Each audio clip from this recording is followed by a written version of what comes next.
Hello everyone and welcome to Sipz and Stories. My name is Elizabeth and in today's video I will be talking about some of my favorite witchy books. I love witchy children's books and witchy middle grade books because I always find that there are a lot of really strong independent characters in these types of books. Whether they are good witches who are just trying to do good or whether they're children fighting back against bad witches, you always find some strong, spunky characters in these types of books. So grab your favorite brew as I discuss these witchy reads. If you're looking for more nostalgic witchy reads, I really recommend The Little Witch by Anna Elizabeth Bennett. I just discovered this book this month in preparation for this video. I was kind of researching what type of children's books about witches are out there, and The Little Witch just kept popping up. So much so that I had to go out and get it. And I'm so happy that I did because it is such a nostalgic and very, very delightful story.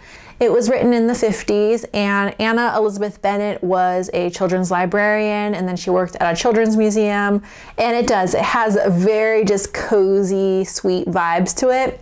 It's basically a story about a little witch named Minx, and Minx is the daughter of Madame Snickesy, a very evil witch, very cruel, very evil, and she's always having Minx, clean up after her and make her witch's potions so that she can turn all of the children in her town into plants and animals.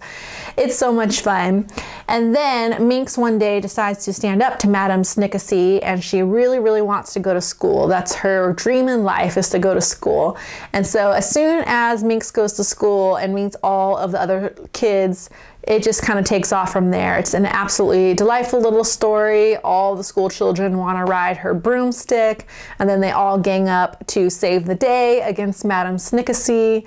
It's just a sweet little book. This one is also best suited, I would say, for younger audiences. So if you are a parent or a teacher or a grandparent that really enjoys reading aloud to kids, I do recommend this book, The Little Witch. It also has just these adorable pen and ink illustrations by Helen Stone peppered throughout. So again, just a very sweet little book.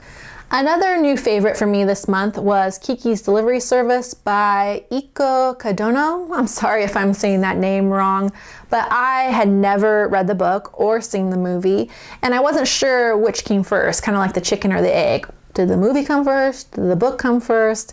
It turns out that both the book and the movie came out in the 80s. The book came out shortly before the Studio Ghibli movie came out, and both are very, very fun, but in different ways. So going back to the book is about a little girl named Kiki who is 13 years old, and anytime a witch turns 13 in her family, she has to go off and find a village or a town that she can take care of and give her services to. And because Kiki is not a traditional witch and doesn't like to make magic potions and things like that, she just loves to fly, and she loves making new broomsticks. So she decides to open up a delivery service, and she's kind of like a FedEx witch, basically. So the town that she chooses is Kariko, and I just love Kariko. I especially love the movie version of Kariko, so beautiful. When I retire, I'm going to retire to Kariko. And basically it is this seaside town that's surrounded by ocean. So there's all these beach scenes and nautical scenes with fishermen, but it's also very traditional too. There's a forest, so Kiki spends a lot of time in the forest as well. And the book is a little different than the movie because it's more episodic. So it does feature Gigi, her cat, who is delightful, my favorite character, of course. It also features Tombo, who's featured very prominently in the movie. He's her little best friend in the book. Then it features the baker Asano, I believe is her name, and Asano is so sweet because she is a new mother and she gives Kiki space in her bakery to open up her shop. Just a sweet little book. I loved it so much. After I finished the book, I was inspired to go back and watch the Studio Ghibli movie. Is it Ghibli? Not sure. And oh my gosh, I loved it. Where have these movies been all my life? Because the movie was delightful. Oh my goodness, I might have liked it even more than the book. It was so good. And I guess the reason I like these movies now is because they're very just calm and sedate. Every time I watch a Studio Ghibli movie now, I just feel just this sense of peace and happiness. And the illustrations, especially those background illustrations of Kariko, are stunning and reason enough to watch the movie. So I didn't cheat. I watched it in Japanese with the English subtitles, and now I'm a huge Studio Ghibli fan. So don't just watch the movie, read the book, and then don't just read the book. Go back and watch that movie as well. Both are equally fantastic. I love Kiki's delivery service so much that I decided to watch Howl's Moving Castle, another Miyazaki masterpiece. And so I had to include Howl's Moving Castle in my Witchy Reads video as well by Diana Wynne Jones. The movie and the book are also very different. Again, the movie is a little more calm, sedate, more spiritual in nature. Where the book, I would say Diana Wynne Jones's sense of humor is very slapstick, kind of kooky and whimsical. Many people love this book. It's a cult favorite. I'll be completely honest with you, Howl's Moving Castle is not a huge favorite of mine, but it is a lot of fun and it is perfect for this time of year as well. It's about a young woman named Sophie, and Sophie is working at a hat shop, but she is transformed into this old woman by the Witch of the Waste. So there is a witch in this book, and Sophie is basically this young woman trapped in an old woman's body. And she's pretty calm about it. I think that's the best part of this book, is how she just kind of goes with the flow. And she ends up going to live with this kind of cranky wizard named Howl, and Howl's out doing all these adventures, and he lives in a moving castle, and every day they open the door and they're in a different location. And then I would say the star of the book and the star of the movie is the fire demon Calcifer. I absolutely love Calcifer. He is the reason that you want to read this book. Absolutely fantastic, and if you like it, if you enjoyed the movie and you enjoyed the book, this is part of a whole series by Diana Wynne Jones. Fantastic book.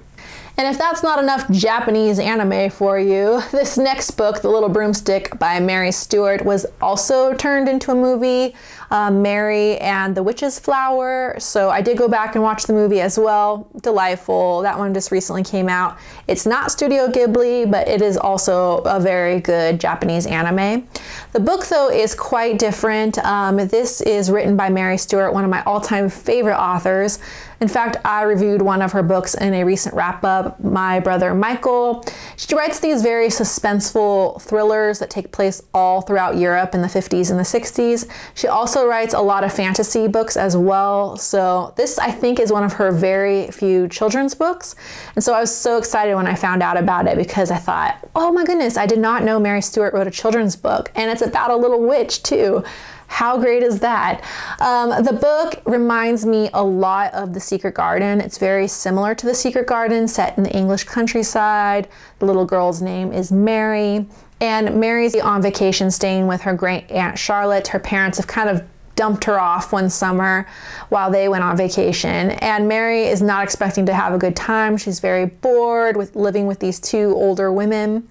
Then she goes outside into the garden and she befriends the gardener Zebedee, and she goes out into the woods and she finds this little purple flower, and she brings it back to Zebedee, and he says, you know, that's the witch's flower that blooms only once every 7 years, and many witches and wizards love that flower and they will do anything to get their hands on it. And so at first Mary does not believe him, but then she decides to go out into the woods and she befriends this little black cat named Tib, and Tib helps her find the little broomstick. And as soon as Mary touches the little broomstick with her witch flower hands, it zooms off and takes off, and it goes to this witches college called Endor College, where a lot of witches and wizards are learning sinister spells, and then it just takes off from there. It's absolutely a fantastic book. The first half is very sedate, very Secret Garden, and then the last half is very action-packed, so I think kids will really enjoy The Little Broomstick by Mary Stewart. Next book I would like to recommend is Akata Witch by Nnedi Okorafor. And I'm sorry if I mispronounced her name, but I have been hearing about Akata Witch for years. It's been on my TBR for a long time as just a really excellent middle grade book that I should get to. Obviously, I decided to read it this month in preparation for this video as another witchy read from a different culture. This one is set in Africa, specifically in Nigeria. And oh my God, you guys, I loved it. I just thought, you know, I wasn't expecting to love this book as much as I did, but I think it was one of my new favorites of the month and one of my favorites in all of the books that I'm recommending today. about a little girl named Sunny. And Sunny is from America, but she was born in Nigeria. And so she's been raised in America and she's very worldly. But then her family decides to move back to Nigeria. And so she really does not fit in because she is just not African enough for the kids at her school. She's not American enough. She's just one of those very displaced people. To make matters worse, she's albino. So her skin's very light, her hair is very light. She just does not look like a traditional African girl. And a lot of the kids in her school tease her and bully her. But one day she befriends some kids. Their names are Orlo and Chichi and Sasha. And these kids really like Sunny because of her differences, and they suspect that she is a leopard person, that she has magical abilities. So there's two types of people in the world. There's lambs, which are like muggles in Harry Potter, just average people. And then there's leopard people who are witches and wizards and they have magical gifts. And so of course, Sunny is a leopard person and she goes to this village where all the witches and wizards are. I think it's called Leopard Knocks. And it's so cool. It's just like over the top. The magic system in this, the juju magic, is so interesting. Everything is interesting in this book. The food, the culture, the clothes, everything. The soccer match. There's this really fun climactic soccer match in this book. Loved it. The kids are indoctrinated into this world and they have to kind of work together to fight this evil magician called Black Hat, who is kidnapping all these kids and sacrificing them to bring this very evil spirit back to life. It's a little dark. I would not recommend this one for audiences younger than 10. In fact, it's almost a YA book, but I did love it. I thought it was fantastic. It's also part of a series, so now, great, I have to go back and read this entire series because it was so good. Okay, back to a more traditional read here, more my speed, and that is Bedknobs and Broomsticks by Mary Norton. This one has also been made into a very famous movie. I'm sure many of you are familiar with it, with Angela Lansbury, one of my all-time favorites. This one is a lot like how Mary Poppins is completely different than the Disney Mary Poppins. Same thing is going on with Bedknobs and Broomsticks. This one is just, I would say, more traditional, more nostalgic. In the book, the kids, Carrie and Paul and Charles, they are not orphans. Their mom actually just kind of drops them off for vacation at another aunt's house. And that's where they meet Miss Price. And Miss Price gives them the enchanted bed knob, and it makes the bed travel all over the world and forward and backwards in time as well. And so Mrs. Price is also a little different than Angela Lansbury's character. She's not as elderly or as spinsterish in the book. In fact, she is kind of depicted, I think, as being in her 30s or 40s, so quite younger. And then also Emilius. Emilius is not this like kooky magician in London. He is more of a character that lives in the Middle Ages. So the kids, they take the bed and they find Emilius as a wizard living in the Middle Ages, and then they bring him back into like 1950s England. It's a lot of fun. I really enjoyed this. As I said, completely different than the movie, but so sweet, such a fun book. I'm so glad I read it. Now I'd like to read her more famous books, The Borrowers. That has been on my TBR forever, The Borrowers series. Now that I am familiar with Mary Norton's writing, I would like to go back and read The Borrowers as well. Another witchy book that I'd like to recommend is The Witch of Blackbird Pond by Elizabeth George Spear. This is another children's classic. Again, this one is from the 50s, but I think no video about witchy books is complete without The Witch of Blackbird Pond. And this book has very mixed reviews. Some people love this book like me, and some people do not like it. So you just kind of have to know your audience, know yourself, know the kids that you're recommending it to. As someone that loves historical fiction, I absolutely love this book. It is about a young woman named Kit, and Kit is from the Caribbean, and her grandfather dies, and so she's basically shipped off to New England to live with her relatives in the Connecticut colonies. And this is pre-revolution. This is like Pilgrim times, and she is very flamboyant. She speaks her mind, and so she is not fitting in this very puritanical society. They're very religious, and they do not like like a woman that speaks her mind. She's also teaching the kids how to read in the village, so a lot of the townspeople accuse her of being a witch because she's teaching the kids how to read.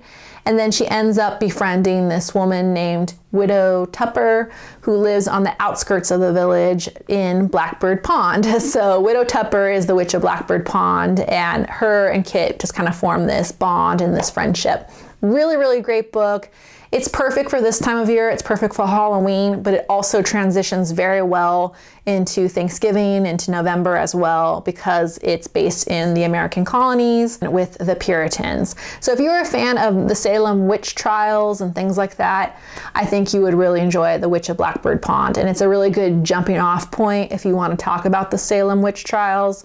This is just a fantastic book, and I absolutely love it. The last book I will be talking about is The Witches by Roald Dahl. You did not think I was gonna make a video about children's witchy books and not talk about this book. It's my favorite. I love it. But the thing that surprised me the most this month was that I have not read Roald Dahl in a long, long time. In fact, I think it's probably been 20 years since I read this book. And it's funny how it just all comes back to you. Just the genius of Roald Dahl, his writing, his language, his sense of humor. He's just on a whole other level, and he will always be my favorite children's author. And I got wrapped up in this book, rereading it just like I did when I was a little kid. And if you're unfamiliar with the story, what is wrong with you? But if you're unfamiliar with the story, it's basically about a little boy who goes to live with his grandmother after his parents die in a car crash. And his grandmother teaches him that witches are real, that they are all over the world, and that it's their thing in life to track down little children, little smelly children, and kill them and stamp them out of society. And so she teaches the little boy all about the ways to spot a witch. And it's so funny how all that stuff just comes rushing back to you. I basically remembered most of the ways, like the bald heads and the blue spit and the claws. That's why they have to wear gloves, and they don't have toes. It's hilarious.